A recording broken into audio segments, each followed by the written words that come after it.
I've been making games for about 3 years, and today I'm gonna take a walk down memory lane and rate them one by one. Some of them are really weird, so I think it's gonna be fun. My first game was a classic 2D platformer, and I actually finished and published it at the Google App Store, and it's called Outback Escape. The art style is all over the place and the controls are really weird, but the plot is kinda cute where your mission is to rescue your kangaroo family. If you did master the almost impossible game controls, some obstacles were pretty fun, especially the insane jumps from one truck to another.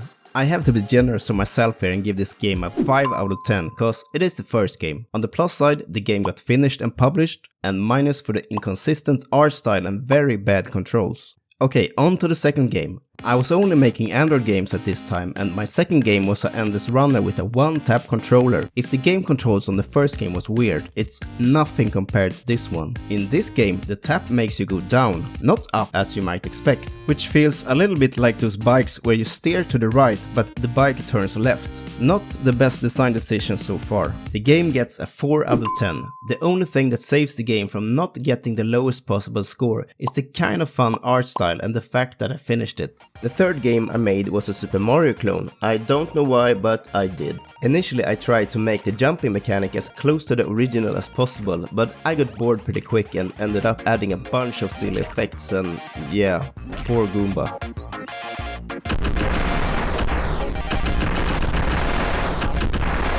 I even made an alternative ending for the first level.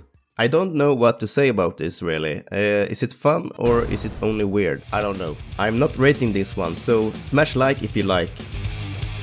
After this I decided I wanted to make 3D games and pick the first engine that came up after googling. And this is the very first scene I made with Unity. I think my plan here was to make some kind of children's game, but it just became cursed. The buttons were supposed to be food, and the goal was to pick a suitable food for the animal displayed in the scene. But I mean, you can't kill animals in games for children, so I scrapped it pretty fast and moved on. I can't give this game more than 1 out of 10, cause it's clearly inappropriate, cursed and unfinished.